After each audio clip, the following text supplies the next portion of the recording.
La epístola de la misa de hoy es tomada del apóstol San Pablo a los Colosenses y dice lo siguiente: Hermanos, revestíos como escogidos que sois de Dios, santos y amados, de entrañas de compasión, de benignidad, humildad, modestia y paciencia, sufriéndoos los unos a los otros y perdonándoos mutuamente, si alguno tiene queja contra otro.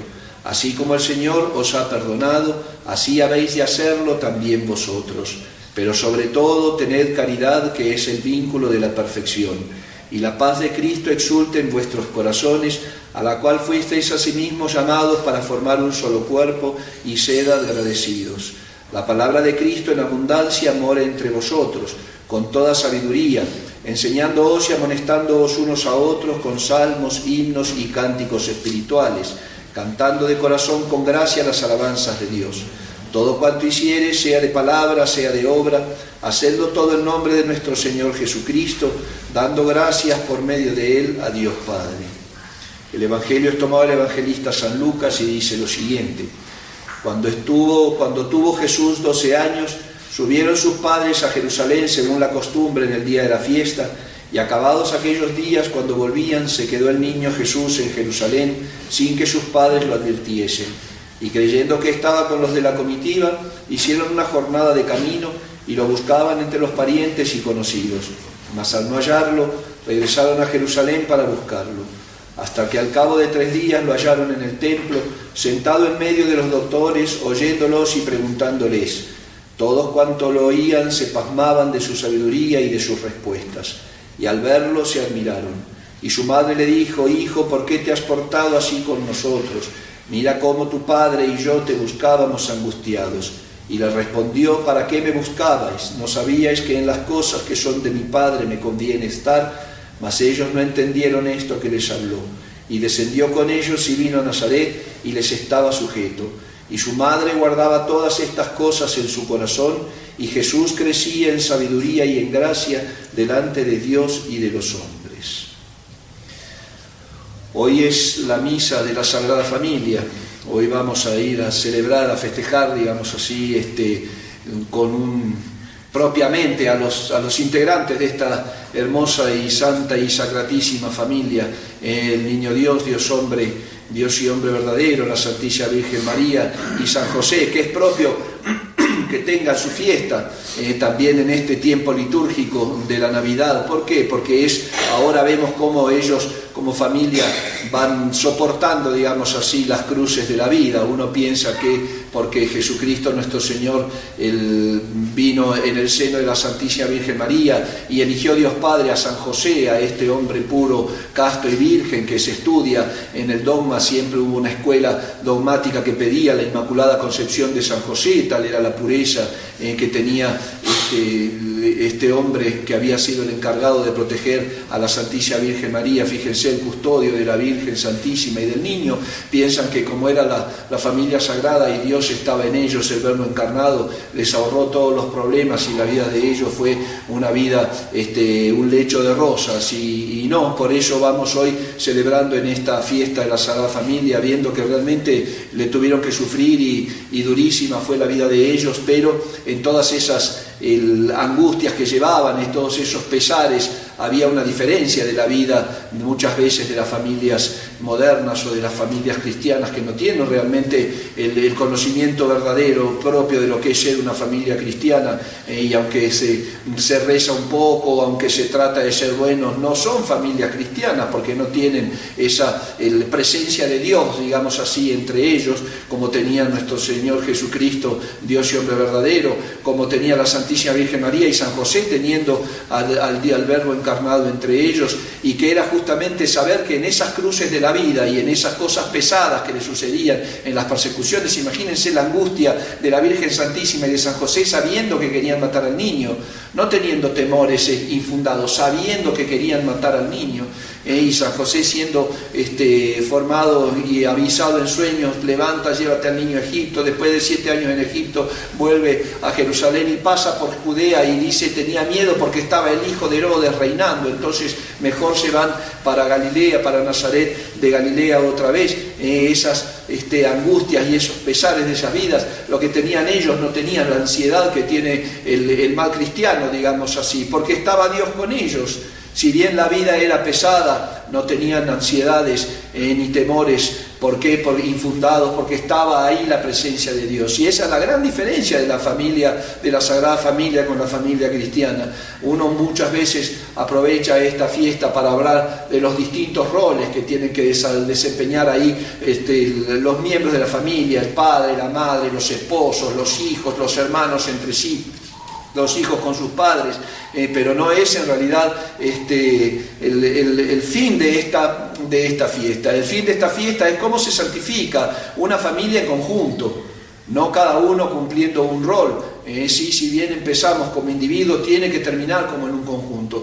La gente cuando dice la palabra familia, somos una familia, o aquellos son una familia, o no son una familia, tienen que entender lo que es realmente el significado de familia. La palabra familia, la etimología, de dónde viene este término que usamos para manifestar esa unión, muchas veces, la mayor parte de las veces, con seres que tienen un nexo de sangre, muchas veces no, es un nexo de caridad.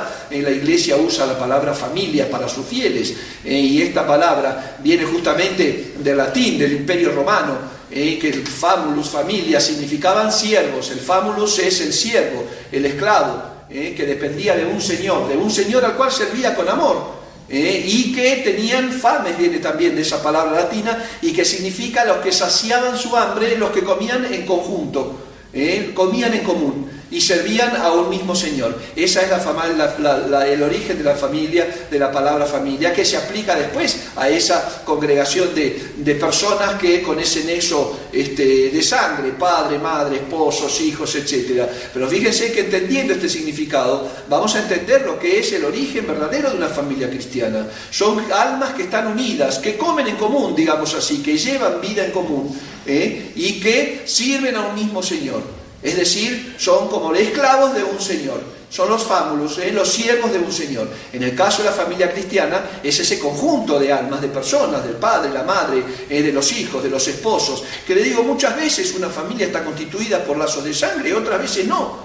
Y sin embargo son siervos que sirven a un Señor. ¿A qué Señor? A Dios.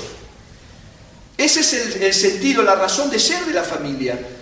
La armonía de inteligencias y de voluntades, cada uno cumpliendo su rol, por supuesto, cada uno cumpliendo su rol, pero que sirven a un mismo Señor.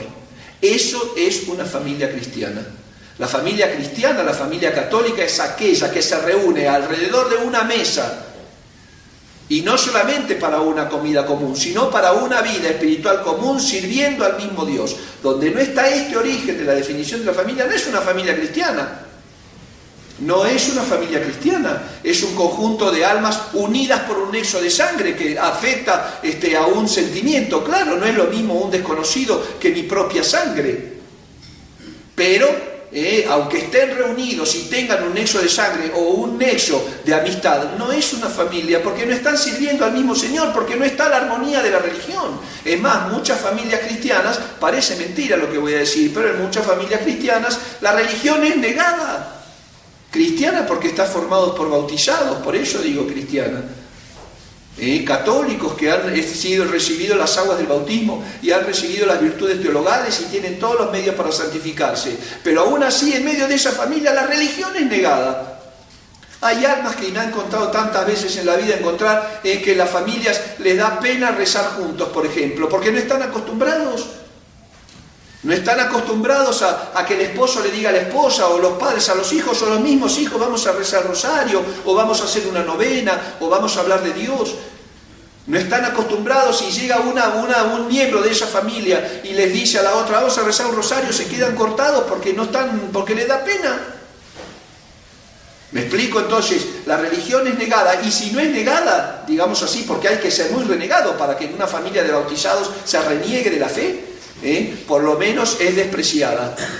Por lo menos es despreciada. Por eso después van recogiendo los frutos. Hay una frase de Jesucristo, nuestro Señor, en el Evangelio, que es terminante para todos como individuos, no como familia ni como sociedad, como individuos. Cosecharás tu siembra. Lo que siembres vas a cosechar. Y cuando habla de la constitución familiar, San Agustín, dice San Agustín que el fruto de los padres son sus hijos. Son sus hijos, y los padres tienen que verse en sus hijos, y los hijos tienen que ver que son el fruto de esos padres. Por eso muchas veces hay generaciones que vienen de una religión mal vivida, de una fe no crecida, no alimentada, y que claro van teniendo problemas de convivencia, problemas de sociedad que después se transmiten a todo el ambiente. ¿Por qué? Porque no hay un origen cristiano, porque no son un montón de siervos, un grupo de siervos que están sirviendo al mismo Señor, que es Dios. Eso es una familia. Y quieren hacer una familia cristiana, quieren vivir en una armonía cristiana, practicando las mismas virtudes todos, cada uno desde su rol, pero las virtudes son las mismas. San Pablo hoy en la epístola nos da una lista de buenas virtudes que tenemos que practicar cuando estamos queriendo santificarnos en familia. Y nos dice: hermanos, revístanse como escogidos que eres de Dios, santos y amados, de entrañas de compasión, de entrañas de benignidad, de entrañas de humildad, de modestia, de paciencia. Son virtudes fundamentales en un seno familiar, porque eso manifiestan que el alma está unida con Dios. El alma que es compasiva, no solamente el esposo con la esposa, o la esposa con el esposo, o los hijos con sus padres, o entre los hermanos, el nexo familiar que sea. El alma que es compasiva es porque entendió que Dios le tuvo compasión a él. Es porque entendió que Dios fue misericordioso con él y no lo mandó al infierno después de su primer pecado. Entonces él va a transmitir, él, ella, quien sea, va a transmitir esa compasión a los demás. Acuérdense que el prójimo más próximo son los que me rodean. Yo tengo que buscar la perfección cristiana primero en los que me rodean. Hay almas que, como decimos en Argentina, es que acá se dice candil de la calle, oscuridad de su casa. En Argentina se dice a los de afuera arrulla y a los de adentro aúlla. Con los de afuera es un encanto y con los de adentro es un lobo rapaz. Entonces no puede ser eso. La compasión empieza a practicarse con los que están más cercanos a unos. Y los que están más cercanos son los que comemos juntos. Los fábulos, los que saciamos nuestro hambre alrededor de la misma mesa, unidos por un nexo de sangre, unidos por un nexo de caridad. Ese es el origen de la familia. Y ese es el origen, la etimología. De ahí viene esa palabra. Por eso hablamos nosotros la familia. ¿Qué es la familia? Y cuando habla de la crisis de la familia moderna, ¿cuál es la crisis de la familia moderna? La crisis de la familia moderna, como es un origen, una célula social que es origen de otras, el mal y el fracaso, digamos así, de la familia moderna, es sacar a Jesucristo de su corazón. No servir al mismo Señor. Un padre que no es cristiano, una madre que no es cristiana, hijos que no son buenos cristianos, relaciones espantosas, eso es un infierno, no es una familia. ¿Por qué es un infierno? Porque donde no está Dios se manifiesta el egoísmo del hombre, se manifiesta la soberbia del hombre. ¿A quién pone el hombre cuando no tiene a Dios como su Señor? Se pone a sí mismo. La tentación que le dio el demonio a Adán y Eva es: seréis como Él, seréis como Dios. No vas a ser como yo, le dijo el demonio, porque si no lo hubieran despreciado, como un bicharraco, como una serpiente con patas, porque en eso se había poseído a ese animal para tentar a Adán y Eva.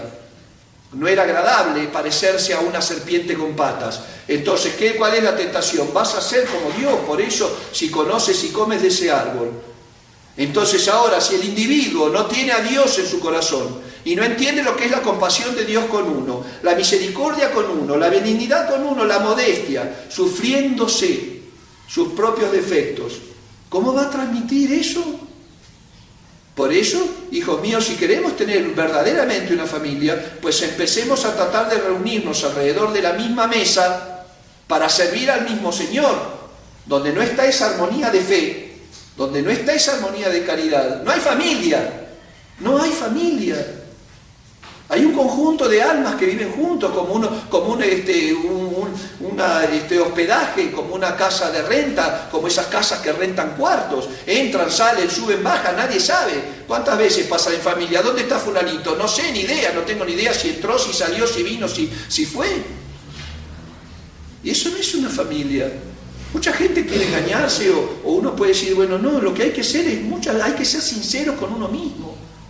Sinceros con uno mismo para poder empezar a cambiar, para poder empezar. Yo como hijo de Dios, si no soy buen hijo de Dios, ¿qué voy a hacer bueno con los demás? Si no entiendo la misericordia de Dios sobre mí, si no entiendo la paciencia infinita que Dios me tiene, si no entiendo el amor eterno que me tiene Dios, que entrega a su Hijo para morir por mí, por cada uno de nosotros, sin individuo, ¿cómo voy a manifestarle eso a los demás? Voy a ser un monstruo. Voy a ser un monstruo. Por eso, hijos míos, tratemos de entrar primero en la conversión individual y personal. Porque el obrar sigue al ser. Yo doy lo que tengo, nadie da lo que no tiene, dice un principio de psicología. Nadie da lo que no tiene. Es lógico eso. Entonces, ¿cómo voy a dar una vida virtuosa si ni siquiera soy un buen hijo de Dios yo? ¿Qué voy a ser un buen padre, una buena madre, un buen hermano, un buen hijo? Por eso entiendan la definición de la familia y no la olviden. Porque ese es el origen de la familia. Un montón de siervos, un conjunto de siervos reunidos, comiendo en una misma mesa, dando gracias y alabando al mismo Señor. ¿Quieren que en sus familias haya armonía? ¿Quieren que en sus casas haya caridad y haya entendimiento? Reúnanse alrededor de Dios todos. Reúnanse alrededor de Dios todos. Si no hacen eso, no van a ser familia. Y si no lo hemos hecho hasta ahora o no hemos podido por una u otra cosa, pues bueno, estamos vivos, empecemos a intentarlo a partir de hoy. Pero ¿cómo? Les vuelvo a repetir lo que dice San Pablo, no lo invento yo. Con entrañas de compasión, de benignidad, de humildad, de modestia, de paciencia, sufriéndose los unos a los otros, súfranse, tengan paciencia y caridad y tolerancia con sus defectos. Y tengan caridad, perdonándose mutuamente, dice San Pablo, perdonándose mutuamente, si alguno tiene queja contra otro, así como el Señor te ha perdonado. Así como el Señor te ha perdonado. Recibiste el perdón de Dios nuestro Señor de todos tus pecados, que si no fueran tantos sería muy fácil hacer confesión pública. Pero después ahí vas a hacer con el machete a cortarle el cuello al que está al lado tuyo. Hijos míos, eso es una mentira. La religión que viene a entregarnos Jesucristo, la religión de la caridad, y que empieza en la familia, ahí tiene que empezar, porque ahí es donde tenemos la relación más cercana con la gente. A los compañeros de trabajo los veo de 8 a 4 de la tarde. A los compañeros de la escuela los veo de 7 a 1 al mediodía. A la gente de la calle me la cruzo y no sé quiénes son, pero yo abro la puerta de mi casa y es todo un mundo. Es todo un mundo que hay adentro. Y qué terrible, peor todavía, cuando muchas veces voy a descargar mis frustraciones abriendo la puerta de ese hogar y entrando. Es ahí donde todos tienen que soportar mi mal humor, las cosas malas que me pasaron, la gente que me encontré, lo que sea. Es terrible eso, es cuando de ahí tiene que salir la santidad, no entrar el pecado. Y eso es un trabajo personal, ahí hay que empezar a ser santos de a uno. Yo les recomiendo, yo sé que a la gente no le gusta leer, no leen nada.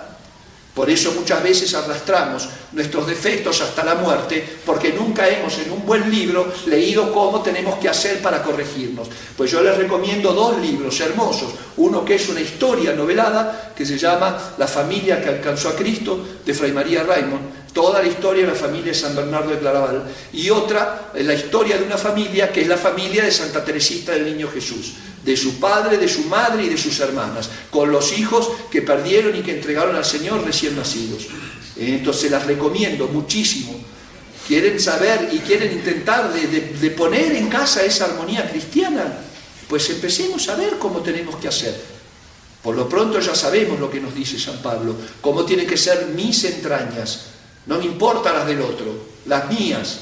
El otro también tiene que pensar igual, mis entrañas, de misericordia, de caridad, no me importa la del otro, yo voy a tratar de dar lo mejor.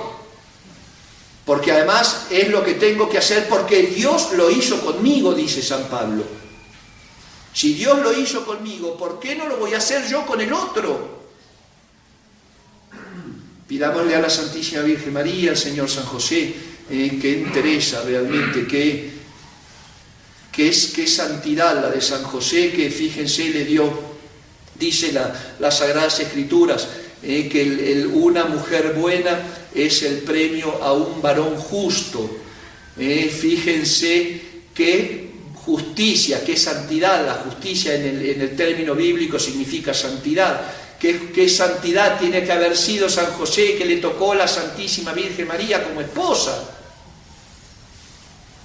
Y qué amor profundo y qué realmente pureza de vida de la Santísima Virgen María Inmaculada. Qué hermoso debe haber sido estar viviendo con esa familia. San Ignacio de Loyola dice que en las meditaciones, cuando nosotros pensamos en ellos, uno tiene que seguirlos como si fuera un pequeño esclavo, y ver lo que hacen, y ver cómo hablan, y ver cómo viven, y ver cómo crece el niño Jesús en sabiduría y gracia, para que los padres aprendan a educar a sus hijos, para que los hijos aprendan lo que es la obediencia a los padres. Estaba sujeto hasta los 30 años, que empezó la vida pública, para que los esposos sepan cómo deben tratarse. Ese es el ejemplo hermoso que tenemos en la Sagrada Familia, y con entrañas de caridad, perdonándose los unos a los otros como Dios les ha perdonado, dice San Pablo, porque la caridad es el vínculo de la perfección. Si no, hijos míos, no hay familia. Es una reunión de personas bajo un mismo techo, nada más. Eso es una casa de alquiler, eso es una vecindad, pero no es una familia. La familia es la reunión de las voluntades y las inteligencias en común, sirviendo a un mismo Señor. Tratemos entonces en nuestras familias de empezar, si no lo hicimos hasta ahora o no pudimos, porque somos individuos y siempre hay formas de ser, pero bueno, tratemos de lo que nosotros dependa, de lo que de mí dependa, tratemos de llevar esto a la práctica, con la intercesión de la Santísima Virgen María, con la intercesión de San José, con la presencia de Dios en nosotros, como el niño Jesús estaba con ellos, para que así, llevando la cruz de cada día, después de haber atravesado el mar tormentoso de esta vida, podamos ser recibidos en ese banquete eterno que Jesucristo tiene preparado para aquellos que le aman. Ave María Purísima.